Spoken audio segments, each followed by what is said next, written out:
যুক্তরাষ্ট্র ও ইসরায়েল ইরানে হামলা করার মধ্যে দিয়ে সংঘাত শুরু হয়েছে মধ্যপ্রাচ্যে। ইরানের পাল্টা হামলায় গোটা উপসাগরীয় অঞ্চল অগ্নিগর্ভ হয়ে উঠেছে। ইসরায়েলের অগণিত বিমান হামলায় পর্যুদস্ত হচ্ছে তেহরান। ইরানও পাল্টা ক্ষেপণাস্ত্র ও ড্রোন ছুড়ে জবাব দিচ্ছে। এখন প্রশ্ন উঠেছে, ইরান আসলে কতদিন এভাবে যুদ্ধ চালিয়ে যেতে পারবে? কারণ ইতোমধ্যে দেশটির সর্বোচ্চ নেতা আয়াতুল্লাহ আলী খামেনি সহ শীর্ষ কর্মকর্তাদের কয়েকজন নিহত হয়েছেন।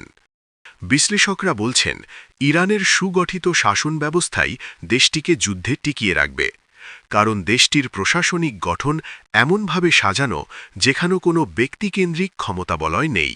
প্রতিটি স্তরেই ক্ষমতার ভিন্ন ভিন্ন কেন্দ্র সক্রিয়। গতকাল রোববার কনভারসেশনের প্রতিবেদনে এসব কথা বলা হয়। মার্কিন প্রেসিডেন্ট ডোনাল্ড ট্রাম্প ও ইসরায়েলের প্রধানমন্ত্রী নেতানিয়াহু ইরানের শাসন ব্যবস্থার পরিবর্তন চান।